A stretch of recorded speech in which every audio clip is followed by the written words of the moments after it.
And this is a man who's an expert in racial profiling.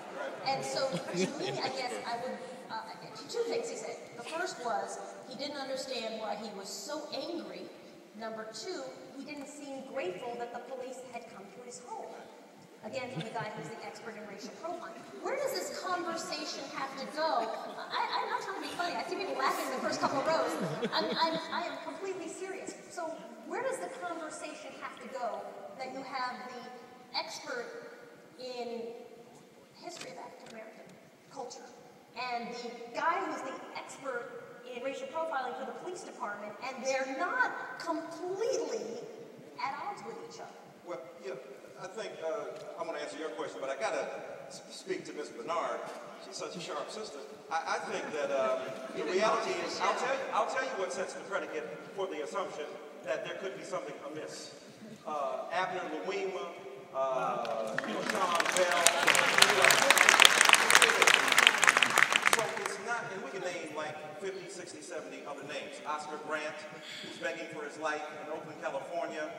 I have a child, please don't kill me, and a policeman without provocation raised up and dislodged a metal, cylindrically shaped bullet in his back and murdered him in broad light and where everybody saw it. So my point is that the history of brutal relationships between police people and black communities is what is the predicate. I think that, as Professor Harris Lacewell said, we can't miss the structural reality here. It's not an individual face, Skip Gates versus Jim Crow league.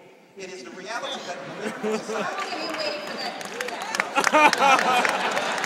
I'm saying that the reality is that the atmosphere that has been set in this country should be known by a man who teaches racial profiling as a cop. The first thing you should know is that black people would tend to be sensitive to the assertion of police power in the face of obvious innocence. Professor Gates is at his crib.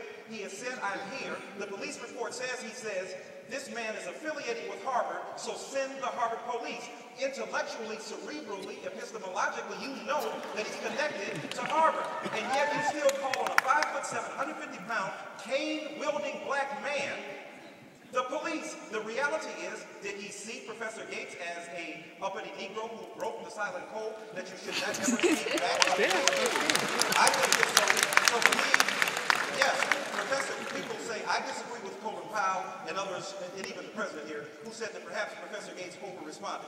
White men don't have to police themselves in the same way. I've seen white people get out of the car, bust the police out, and get back